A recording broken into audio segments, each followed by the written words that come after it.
comienzo a nuestra segunda mesa de este coloquio internacional de estudios chinos y mexicanos.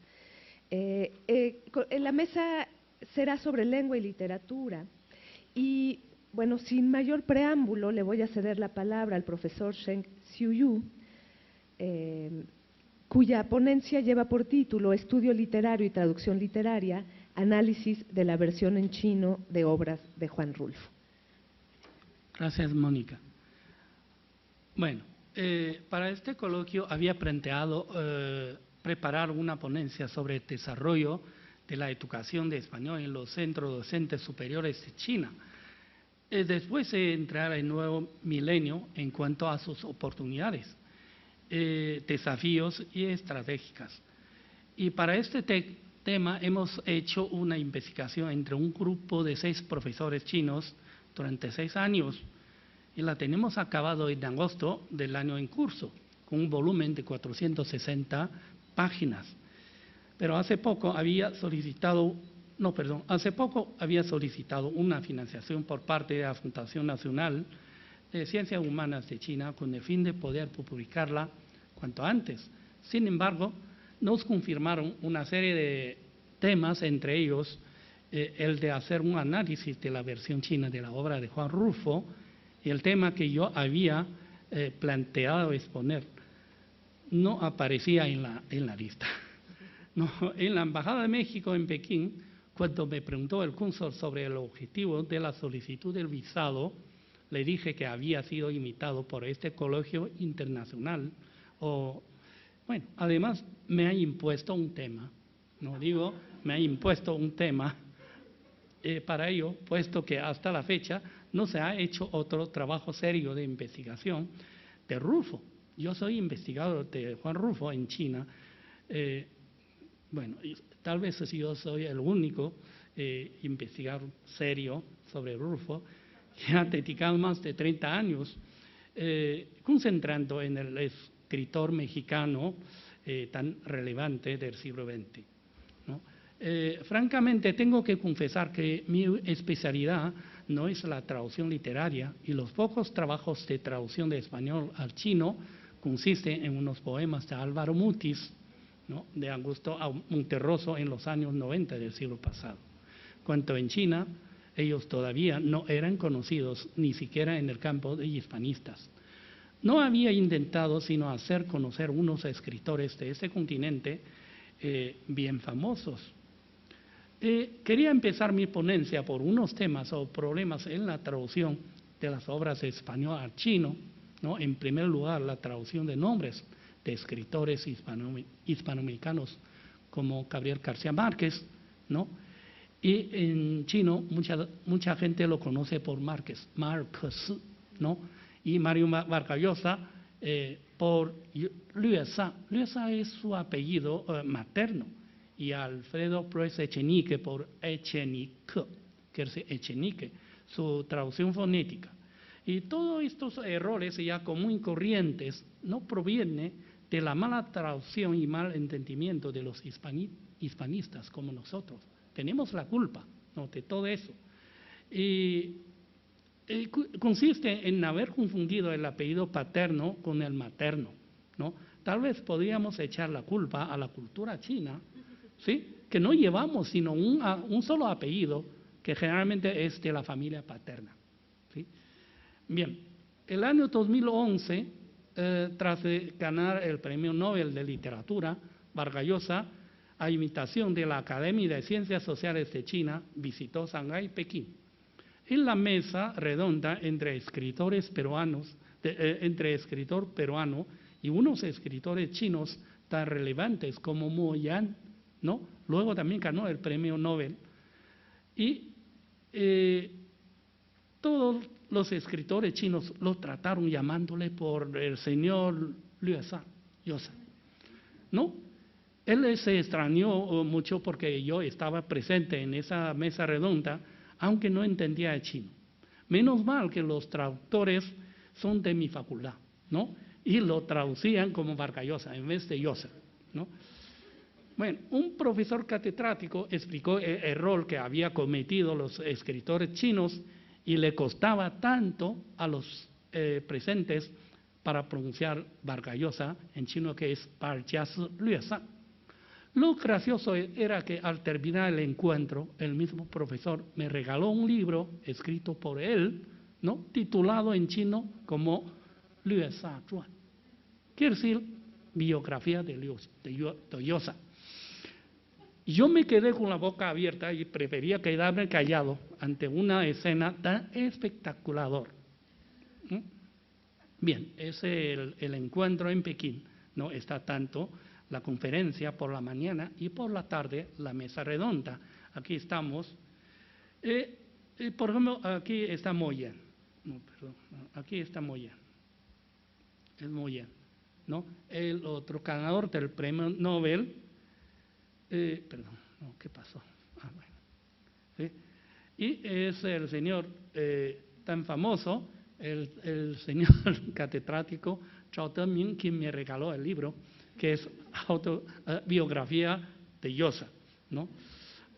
De la traducción del título de las obras literarias de este continente hispanoamericano no había menos, ¿no? Digo había porque realmente ahora existen menos problemas, errores, ¿no? Haciendo un análisis hemos podido deducir la clave. Interpretar las cosas literalmente, en chino lo llamamos Wang Wen Sheng Yi, ¿no? Se le ocurre la idea al ojear apenas el texto, ¿no? Por ejemplo, Al filo del agua, ¿no?, de Agustín Yáñez, el escritor mexicano, lo tradujeron en un principio como Shui Feng Zhi Shang, ¿no?, encima del filo del agua. Encima del filo del agua. Yo no sé dónde se encuentra el filo del agua, ¿sí? El título merece una aclaración, ¿no?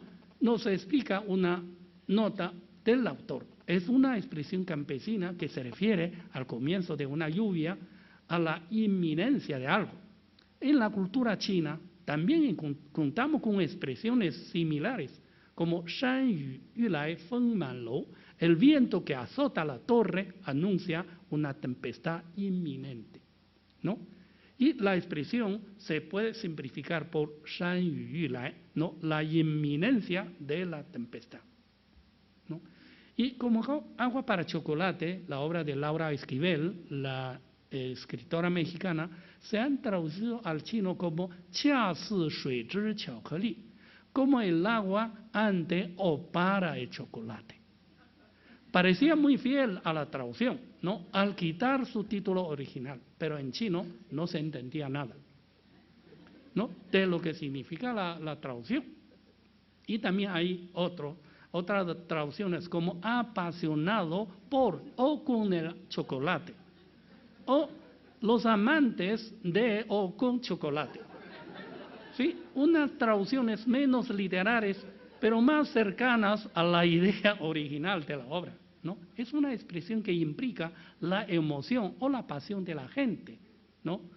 Luego había otras traducciones como Jiqin, ¿no?, la pasión, ¿no?, o Ganchai Liehuo, la leña seca en las llamas, ¿no? Claro, tiene una idea similar, digo yo, ¿no?, a su idea original.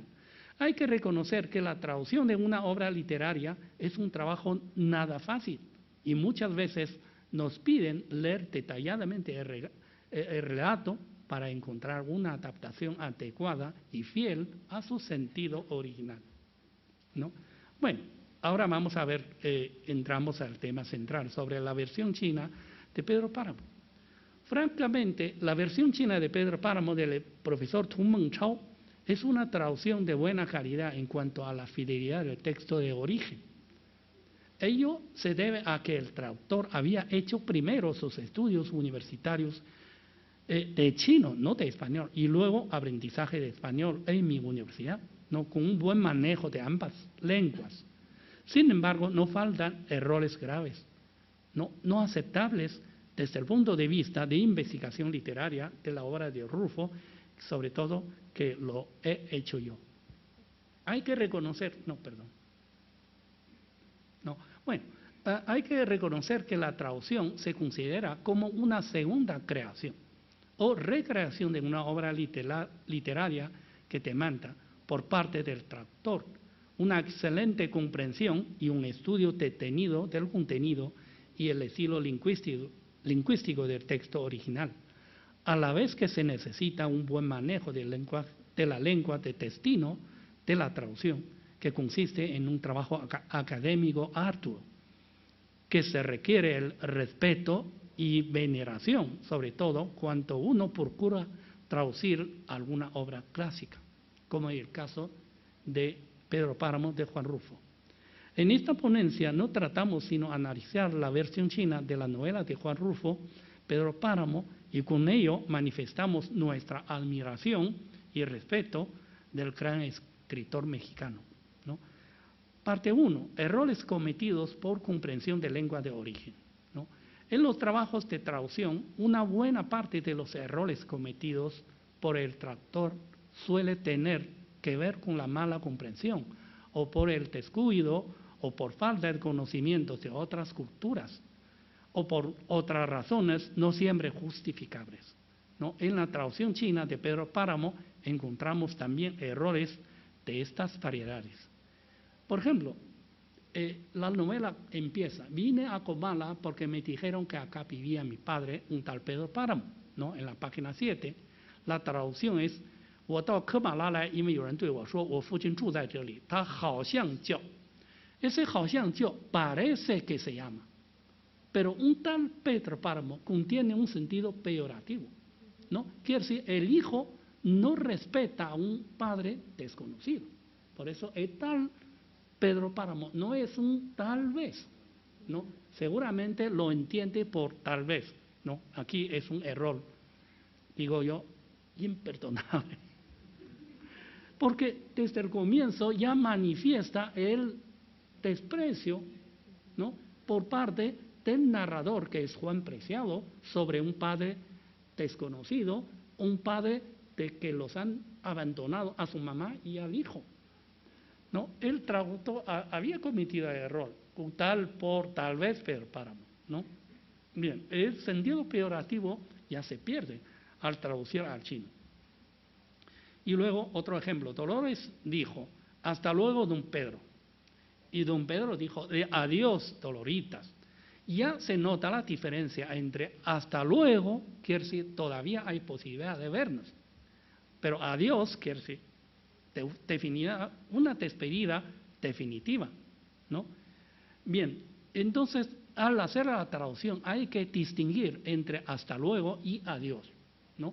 Porque se nota, ¿no?, matices, ¿no?, de diferencia, ¿no? Bien, tengo que andar más rápido, ¿no?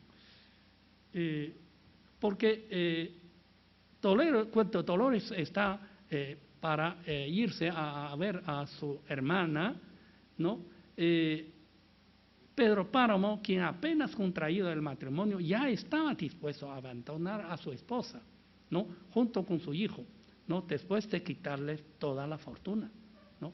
Pero eso le dijo que no falta, Pedro Páramo dijo: no faltaba más, doña Doloritas, ahora mismo irá usted a ver a su hermana.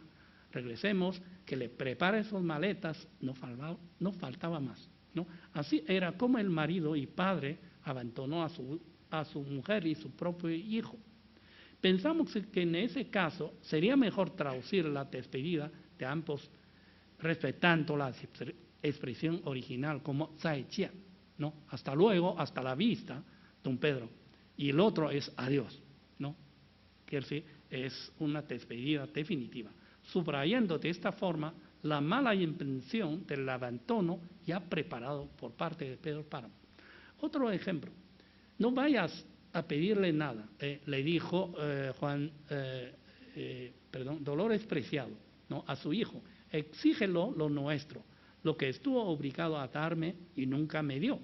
El olvido en que nos tuvo mi hijo cobra cero caro, ¿no?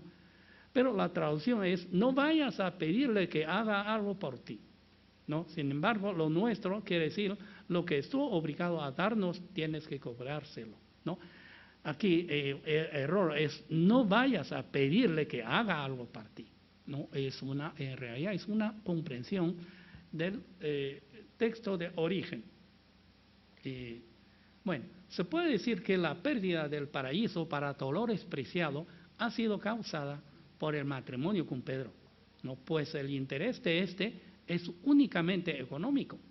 Para librarse del demonio de Pedro, Dolores decide irse de Comala sin olvidar sus hermosos recuerdos sobre su pueblo, su paraíso que es Comala. Estos recuerdos son tan profundos y tan inolvidables para ella hasta llevarlos consigo en la muerte, ¿no? Otro ejemplo muy importante que es durante el camino de regreso de Juan Preciado a Comala, se encontró con su semi-hermano, que es Abuntio, ¿no?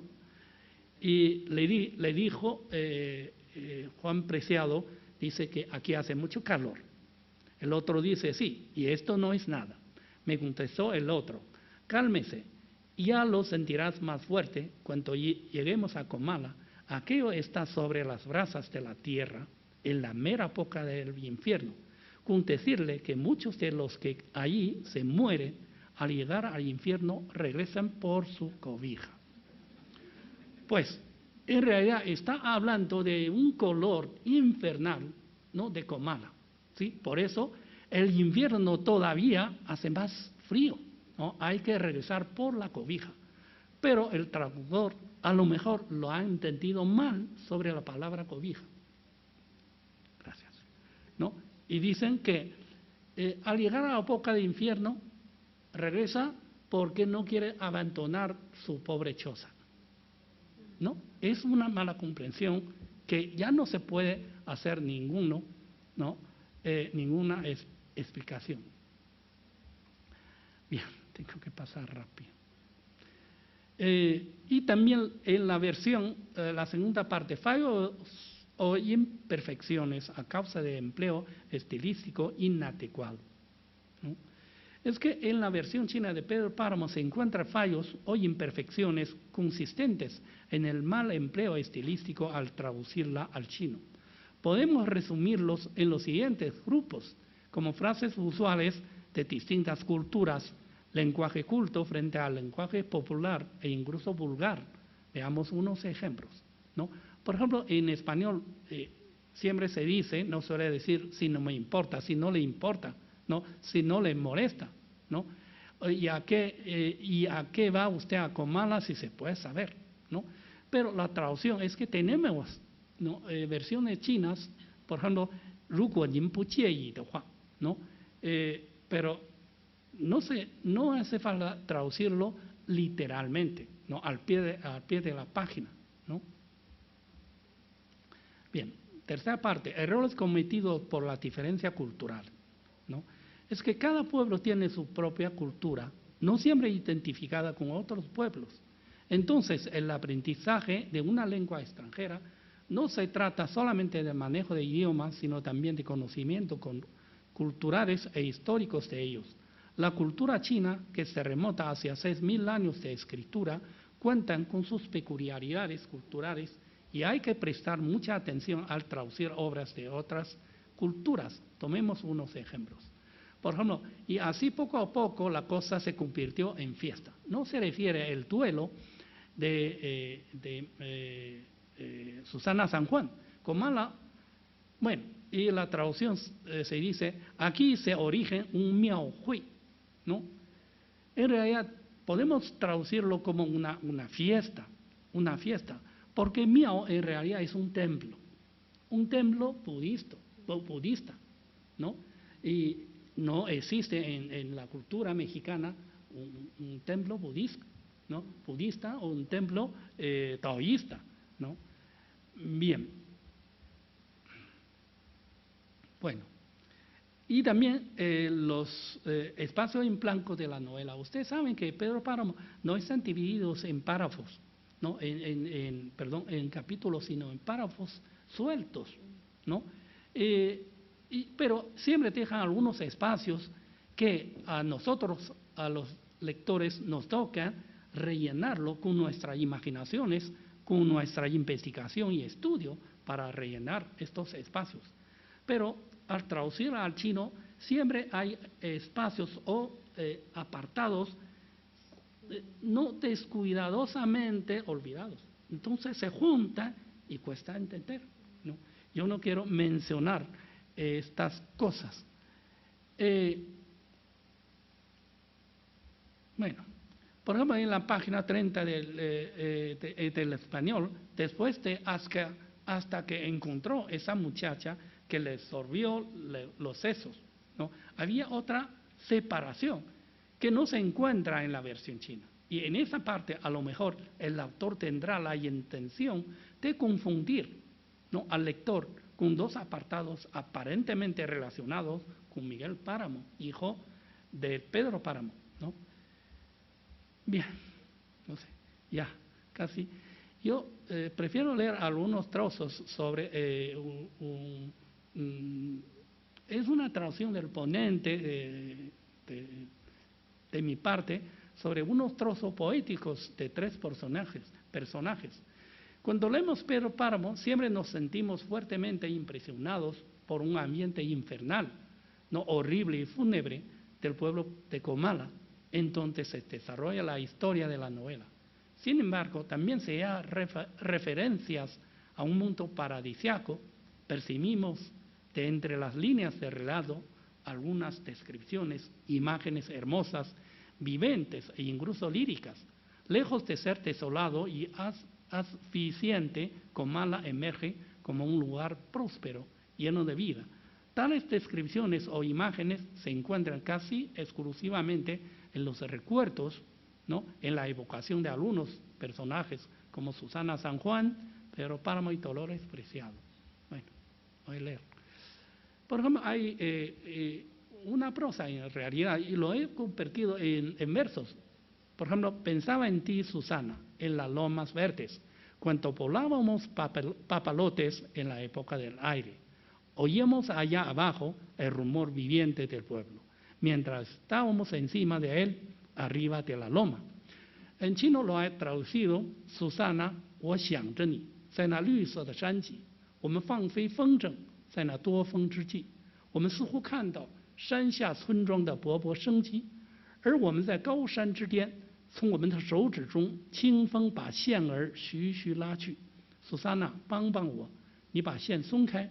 y su 纤弱的手将我的手抓紧。Es como un ejemplo de mi traducción y muchas gracias por la atención. Gracias.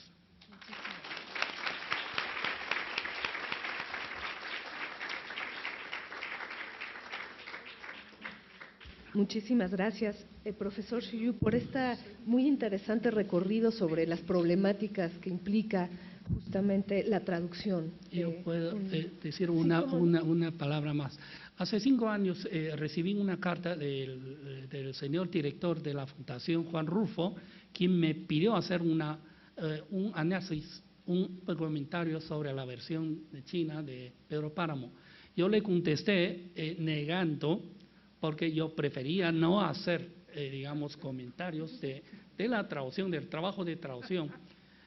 Y luego también le dije que mi tesis doctoral, al adaptarlo al chino, he utilizado todas las citas y notas de mi propia traducción. Gracias. Muchas gracias.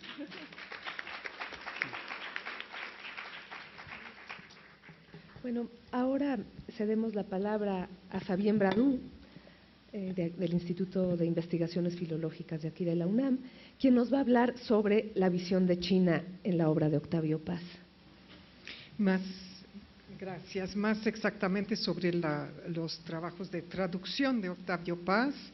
Y antes de comenzar, quiero dedicar mi intervención a los estudiantes de Hong Kong que están luchando por la democracia, aunque ellos nunca se enteren de que yo les he dedicado mi intervención. Bueno, y también he puesto como epígrafe un verso de Tu Fu que dice: acabado el poema, dioses y demonios quedan estupefactos. Me gusta muchísimo este verso. Discutir aquí la fidelidad de las versiones de poesía china de Octavio Paz es un vano propósito que solo desembocaría en un callejón sin salida, puesto que yo, al igual que la inmensa mayoría de sus lectores hispanohablantes, ignoro la lengua china. Tampoco Octavio Paz la conocía, y este es el motivo de sospecha que suele fruncir el ceño de los sinólogos. Miren a Flora en ese mismo momento, ¿no? En 1957 hice algunas traducciones de breve textos de clásicos chinos, escribía Octavio Paz en trazos. El formidable obstáculo de la lengua no me detuvo, y sin respeto por la filología, traduje del inglés y del francés. La sinóloga Flora Bottom señala por su parte que el interés de Octavio Paz por China, aunque constante, es más bien ecléctico y sus lecturas no son necesariamente sistemáticas. Los aciertos que tiene en sus observaciones sobre el pensamiento chino se deben más a la intuición poética que a la erudición. Para ilustrar su aseveración, recurre a la versión que el poeta mexicano arriesgó de un célebre poema de One Way, Parque de los Venados, un cuarteto de 4 líneas y 5 caracteres en cada una con rimas entrelazadas. Una polémica por espadachines interpuestos entre el ensayista neoyorquino Elliot Weinberger y el sinólogo Russell Meath, a propósito de un análisis comparativo de otras 19 versiones del poema que se habían publicado en la revista Vuelta, mostró cómo Octavio Paz, al cabo de 3 intentos sucesivos, llegó a la correcta comprensión de un carácter chino de difícil traducción gracias a su intuición poética y a sus lecturas acumuladas sobre la cultura china. Como sucede en la obra ensayística de Octavio Paz, unas páginas fuera de lugar, es decir, no integradas a las recopilaciones ad hoc que pueden ser poetas chinos o variaciones chinas en las obras completas, resultan tan o más esclarecedoras que las centradas en un tema anunciado.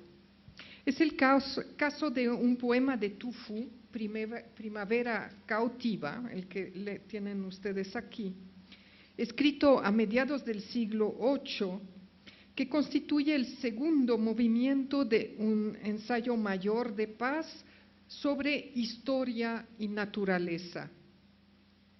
El texto, el ensayo, dedica sus primeras páginas al análisis del poema de Leopardi, La Retama, y a continuación, para contrastar la concepción occidental y oriental de semejante relación, Octavio Paz se detiene en el poema de Tu Fu, que introduce con la rúbrica Imperios y Bonetes. En la poesía de Occidente, la dualidad entre naturaleza y cultura, dice Octavio Paz, se manifiesta casi siempre como oposición irreductible. El poema de Leopardi nos muestra el triunfo final de la naturaleza sobre la cultura a través de la sabiduría inocente de la humilde retama. Y comenta acerca del ejemplo escogido en la versión oriental. Un poema de Tu Fu muestra a través de su aparente simplicidad el carácter a un tiempo enigmático y cotidiano de las relaciones entre la naturaleza y la historia. El comentario a la traducción ofrece inéditas luces sobre lo que perseguía Octavio Paz a través de sus empeños traslaticios y el porqué de su fascinación ante la poesía china.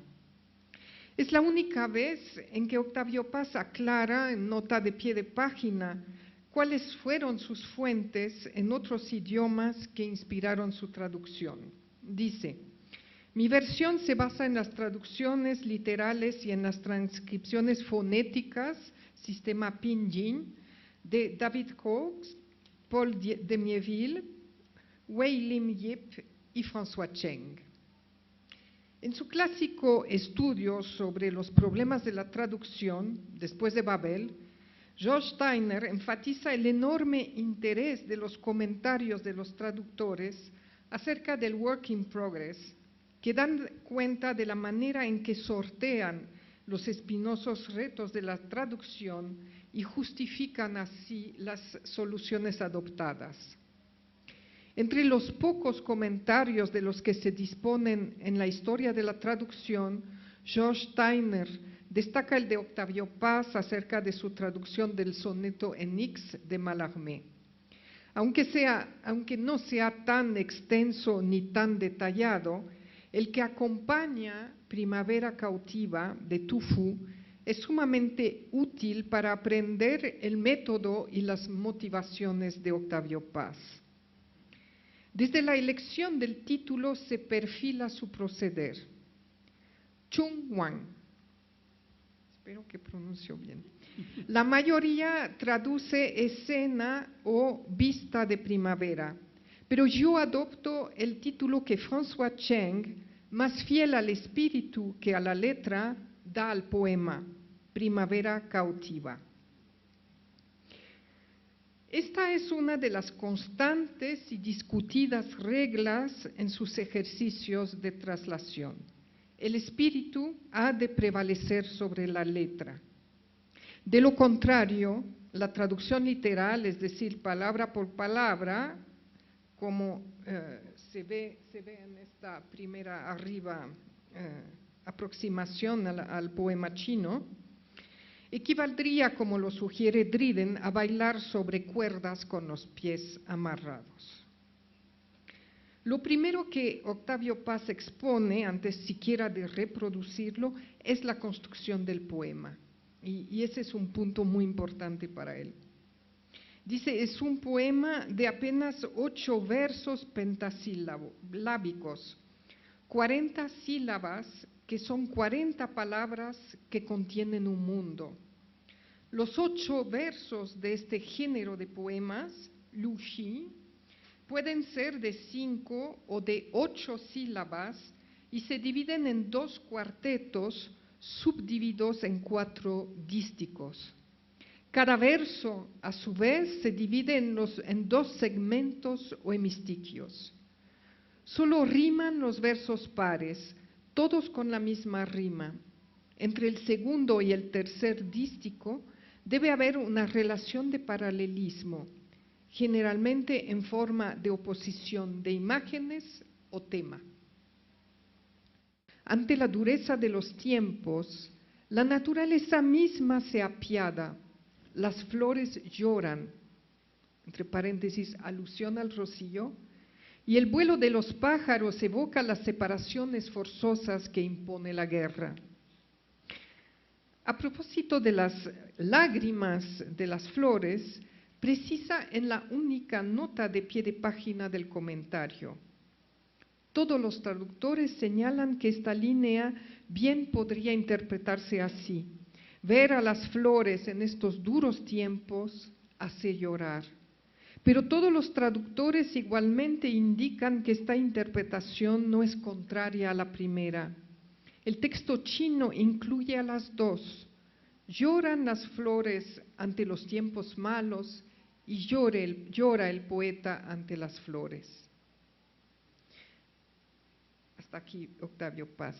Así, en la expresión lágrimas en las flores, recurre a la polisemia de las imágenes poéticas que además corresponden a su gusto por concentrar en una máxima economía verbal el más abierto y múltiple sentido. Toda la concentración expresiva como la economía verbal son 2 obsesiones que llevaban a Octavio Paz a corregir constantemente sus versiones de otros poetas y sus propias creaciones. Nunca en desdoro de los sentimientos o las emociones que pretende plasmar el poema, sino por afán de perfección formal. Tengo que, terminar, así. A veces Octavio Paz poda los versos de otros de la misma manera que poda los suyos en pos de esta misma concreción. La conclusión perfila así lo que seduce a Octavio Paz en la poesía china. Dice: así Tu Fu nos ha presentado en 8 versos refinados y simple la progresiva disolución de todas las oposiciones en una visión simultánea de la criatura humana, perdida en la inmensidad de la naturaleza y la historia, perdida y rescatada con una sonrisa que a su vez disuelve burla y piedad en compasión. Sabiduría que introduce en lo universal lo relativo y que al saberse relativa recobra una suerte de universalidad. Voy a saltar.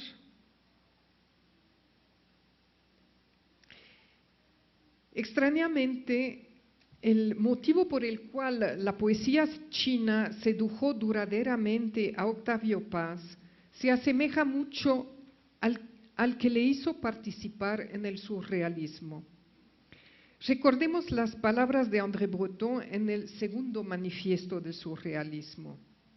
Allí decía: todo lleva a creer que existe un determinado punto del espíritu en el que la vida y la muerte, lo real y lo imaginario, el pasado y el futuro, lo comunicable y lo incomunicable, lo alto y lo bajo, dejan de ser percibidos contradictoriamente.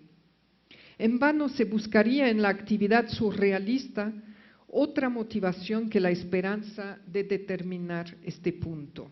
Hasta aquí voto.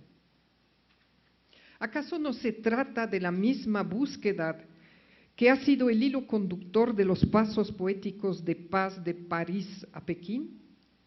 Una manera rápida y por eso aproximada de nombrar este punto cabría en la palabra absoluto, una aspiración común al surrealismo y al budismo japonés y chino, al taoísmo y otras legítimas visiones del mundo.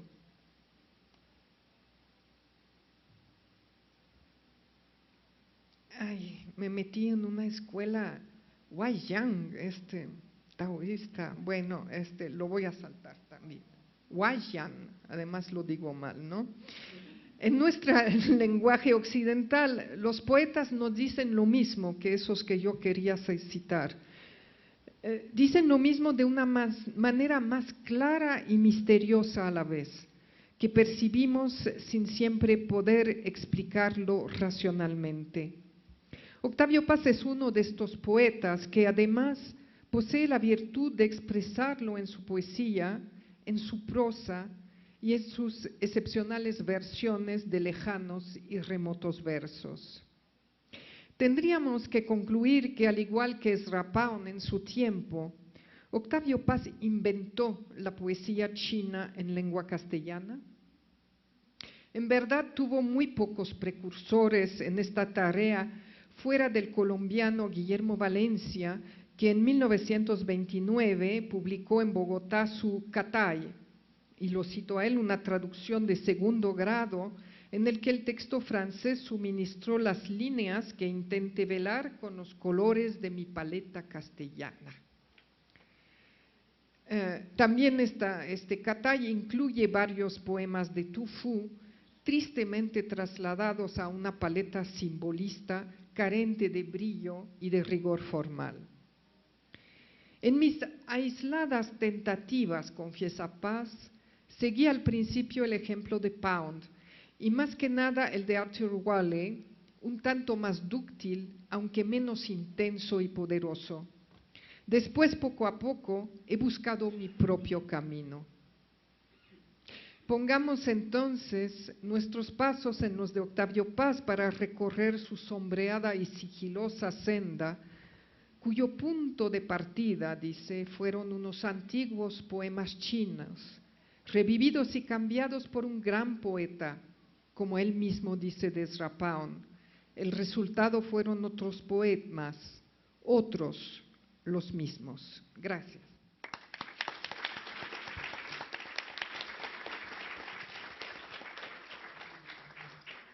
Agradecemos a Fabienne Bradou por este muy interesante recorrido y reflexión sobre el trabajo de Paz como traductor justamente de la poesía china. Quisiera, bueno, pedir una disculpa también a los ponentes por estarles pasando el papelito, pero estamos un poco atrasados y para el siguiente panel. Y también quisiera anunciar que los textos completos se van a publicar posteriormente para que todos tengamos acceso a ellos. Exacto, todo lo que se ha cortado se podrá leer.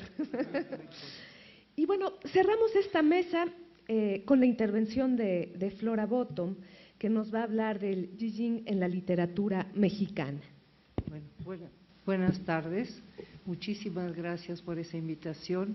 Y como mi texto es muy corto, me quiero permitir una observación. En primer lugar, muchísimas gracias al profesor Zhang y a Fabienne por sus muy lindas intervenciones.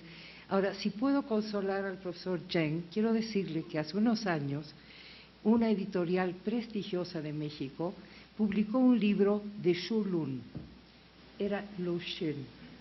Entonces, imagínense la confusión de apellidos que existe también, las traducciones que se hacen aquí, que era además una traducción bisnieta, ni siquiera nieta.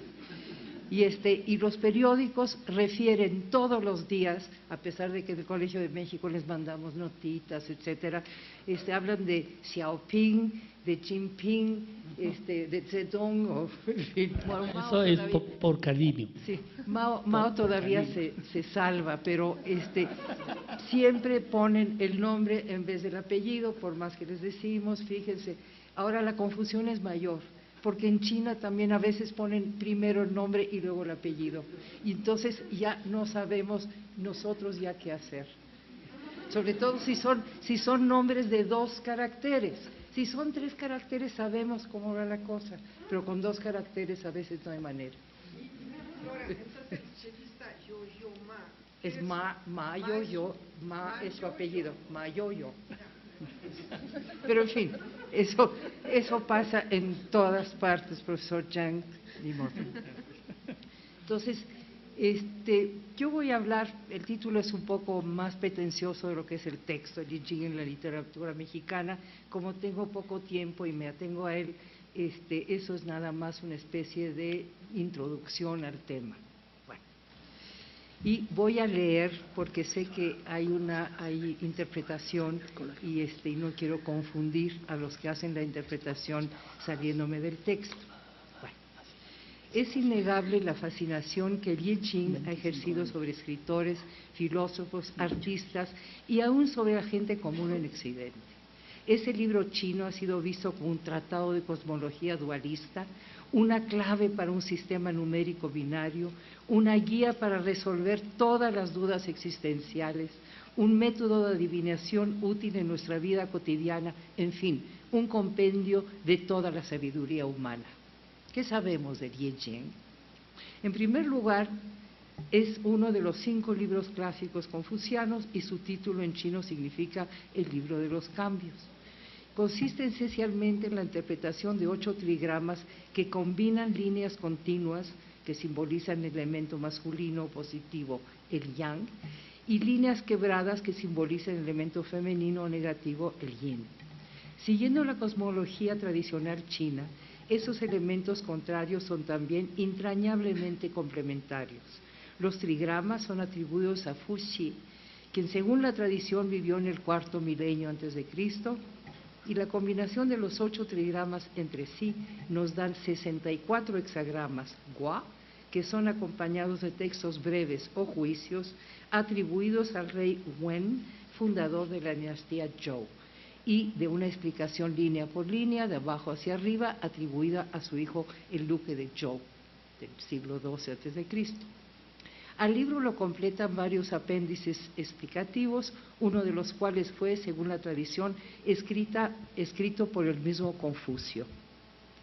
Esos apéndices constituyen la parte filosófica de Li Yijing y tienen mucho en común con otros textos confucianos y taoístas. Hay poca evidencia histórica que justifique la atribución del texto de Li Yijing a algún individuo en especial, Y lo que sabemos en ciencia cierta es que fue en un principio usado como una especie de oráculo para la adivinación que se llevaba a cabo usando tallos de milenrama que al caer indicaban el orden en el cual debían combinarse las líneas para formar hexagramas dentro de los cuales estaría la respuesta a la pregunta formulada. Este método de adivinación, mucho más sencillo a otros que usaban en la dinastía Zhou, es tal vez responsable del nombre de Zhou Yi, método fácil de adivinación de los Zhou, Yi significando también simple, sencillo, con el que se conoce también el I Ching.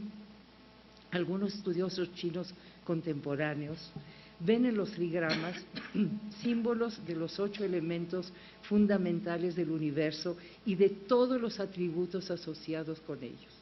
Al formar hexagramas se combinan de modo más complejo los símbolos de uno o más fenómenos del universo natural y humano. Es así como todos juntos representan todas las posibilidades de cambio y creación y constituyen un compendio del universo tanto material como moral. Filósofos y escritores occidentales se interesaron en el I Ching, divulgado por los jesuitas, quienes lo habían conocido en China, y entre ellos, los filósofos, Leibniz encontró en el texto grandes coincidencias con su sistema numérico binario. Más recientemente, el psicoanalista Jung, en la introducción que escribe para la excelente traducción de Richard Wilhelm, dice: nuestra ciencia está basada en el principio de la causalidad y la causalidad es considerada como una verdad axiomática, pero, nos dice, el modo en que el I Ching tiende a mirar la realidad parece no favorecer los procedimientos que pueden darle alcance. A eso le podemos añadir otras experiencias propias de la época, en la cual no faltaron los ácidos, los hongos, los viajes psicodélicos y como par de todo este bagaje, los hexagramas del I Ching. Esa circunstancia hace que las tradiciones místicas del Oriente, el budismo zen, el taoísmo, el confucianismo, la yoga, los libros sagrados chinos e hindúes, se vuelven atractivas como nuevo tipo de estímulos literarios. José Agustín, digno hijo de los tiempos que le tocó vivir, escribe su novela experimental El rey se acerca a su templo, que contiene 2 partes, 2 libros, cada uno de los cuales comienza con un hexagrama, el número 10, que puede haber elegido al azar en un viaje psicodélico. No explica por qué el 10. Sin embargo, Yong Wo-tae ve posibles interpretaciones en las que I Ching tendría una presencia mucho más real en el texto, haciendo un análisis de hexagrama línea por línea. También el I Ching está presente en el libro de José Agustín, Se está haciendo tarde final en la laguna, en el cual se menciona el hexagrama 48. Según el análisis de Sergio Antonio Tobilla Martínez, hay en la novela varios elementos que pueden haber sido inspirados en el I Ching, tal y como la compenetración con la naturaleza y la manera que los personajes experimentan la avenencia con el entorno natural, o la misma descripción de los personajes que se contrastan y se complementan. Es así como podemos percibir la presencia del I Ching en Paz, Elizondo y José Agustín. En Octavio Paz, la presencia del libro de los cambios es parte del bagaje oriental que alimentó su pensamiento y se reflejó en su obra a lo largo de los años. En el caso de Salvador Elizondo, se trata de un juego intelectual, un uso de formas diferentes a la tradición occidental para ir más allá de los umbrales de la racionalidad de nuestra cultura. En cuanto a José Agustín, el I Ching es parte del gran viaje psicodélico característico de su época, cuando se rompían esquemas y se buscaban nuevas formas para liberar la mente. Muchas gracias.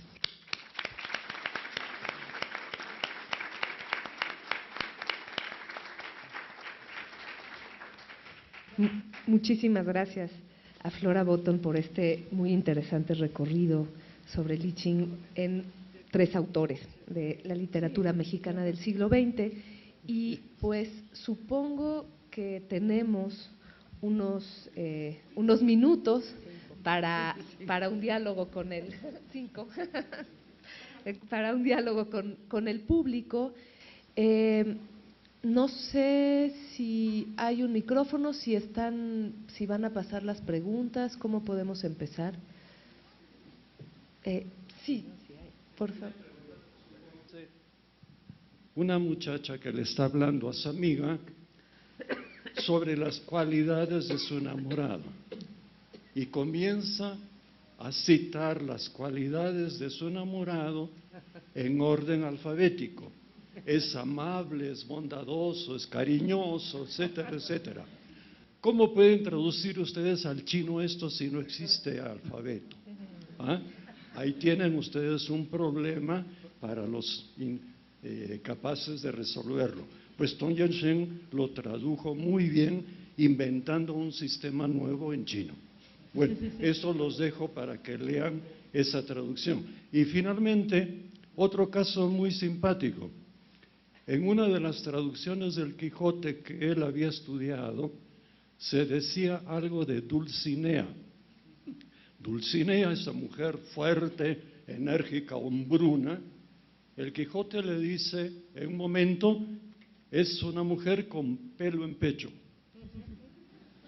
El traductor chino puso literalmente que Dulcinea tenía pelos en el pecho. Esto para que se vea hasta qué punto se traiciona la idea original. Muchas gracias.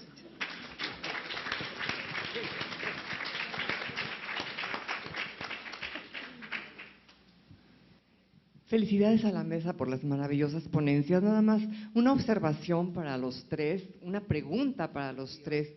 ¿No consideran ustedes, yo al no manejar la lengua china y al tratar de estudiar el Tao Te Ching, me vi en la obligación de traducir ideograma por ideograma, carácter por carácter? Entonces yo hice dos traducciones, una literal, completamente literal, y otra, bueno, una literal, completamente literal, y otra tomando en cuenta a los grandes traductores, tanto al español como al inglés, como al francés y al alemán. Entonces yo tengo la impresión de que para traducir un texto chino al español, me gustaría ver, Flora Bottom, ¿qué opina?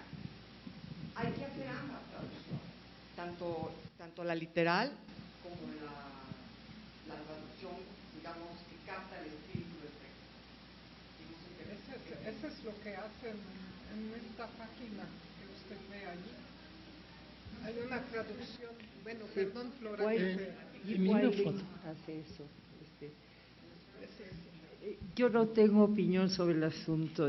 Yo estoy, es decir, entiendo que para explicar algunas cosas se puede decir, bueno, cada carácter significa tal cosa, pero yo estoy más en la tendencia de ver el conjunto. Sí, es muy engañosa la traducción de carácter por carácter. A mí no me gusta. No, es que el chino, perdón. Sí. El profesor Yang es traductor, así No, que no. puede. Es que el chino, es que cada carácter, sobre todo el chino antiguo, es una palabra. Pero el chino moderno, generalmente las palabras están formadas por dos o más de dos caracteres, ¿no? Entonces, la traducción, digamos, literal, al pie de letra, carácter por carácter, al traducirlo de chino a español, casi no entendería. Será muy difícil. Ella hablaba del Tao Te Ching, sí. O sea que son… En cuanto al Tao Te Ching, tampoco. Es que el Tao Te Ching se escribe también en chino clásico. Sí. Si lo vamos a traducir, digamos, carácter por carácter, no entendería. Ahí está el señor Guillermo.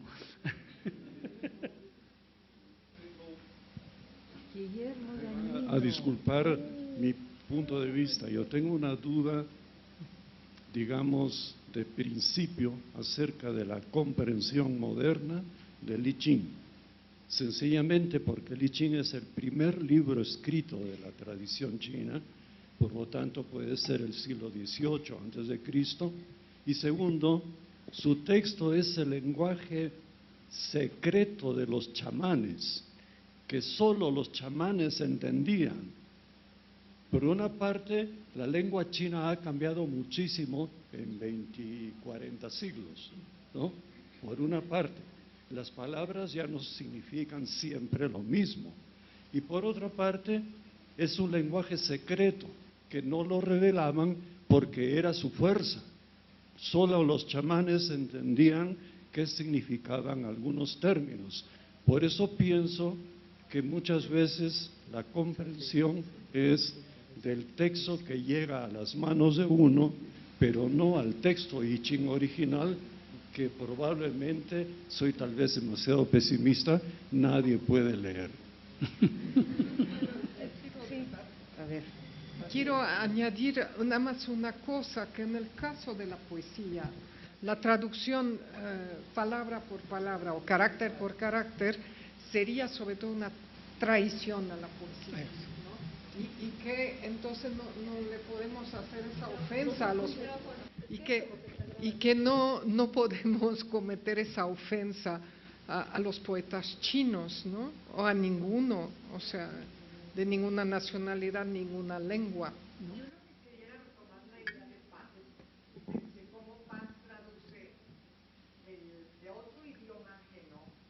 Me parece muy grave traducir, por ejemplo, el Tao Te Ching del alemán o del inglés.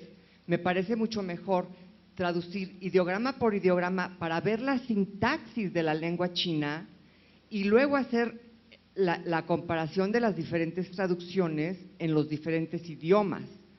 O sea, lo que me parece grave es simplemente traducir de un idioma como el alemán o el francés. Pero por eso él no llama a sus traducciones de chino traducciones ni versiones, dice variaciones chinas y no oculta, como lo he citado, su método. Dice mandando a la filología al diablo porque no tiene de otra, ¿no? Pero hay que confesar en esa otra versión que vemos, la segunda, no letra por letra, intervino el poeta colombiano Eugenio Montejo, venezolano, pero Eugenio Montejo con otro traductor. Y confío que Eugenio Montejo pudo introducir algo de poesía a la traducción que vemos arriba de carácter por carácter, y por fortuna. Pero digo, teniendo en cuenta la honestidad, al bajar la carta sobre la mesa como lo hace Paz, sería injusto reclamarle esas traiciones que pues no tiene otra que cometer, pero el resultado yo creo que está muy por encima poéticamente que lo que vemos de traducción de carácter por carácter. Bueno, cerramos con el comentario de la doctora Flora Bottom. Lo que quiero decir es que hay que tener mucho cuidado porque el que traduce un texto clásico tiene que combinar muchísimas cosas que muy poca gente combina. Yo también confieso que tampoco he combinado todo lo que he tenido que combinar, si traduce uno un texto poético, puede ser uno poeta y filólogo, y si traduces un texto de filosofía, hay que combinar la filología, el conocimiento de de todos los cambios en la lengua, de los momentos, etcétera, de las épocas, y además conocer filosofía. Y es muy difícil. Yo conozco muy pocos sinólogos que lo han logrado cabalmente, entre ellos Angus Graham. Pero nos dan una pregunta, Flora. sí. En estos tres escritores que mencionaste, ¿hubo influencia con efecto cascada? ¿A qué? De influencia en cascada, digamos, Paz influyó a Elizondo, Elizondo a... Pues creo que, ¿no? que cada quien leyó su I Ching a su manera. Uno, No, sí, pero quiero decir, como dentro de su mundo...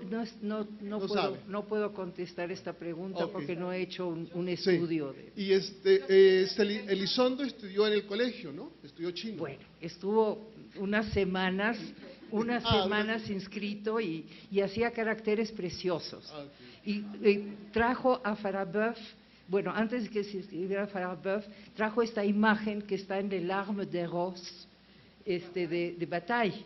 Entonces la estuvo pasando por toda la clase y todos veíamos esta imagen y nos estremecíamos. Y un último comentario sobre las referencias de Liching en Occidente. Mencionaste a Leibniz y luego a Jung, ¿Sí? pero la más reciente y más cercana y más digerible para nosotros contemporáneos es la similitud con la estructura del ADN, en que coinciden.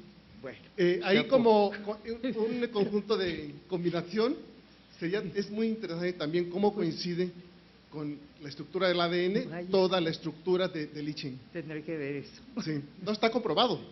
Sí. Muy bien.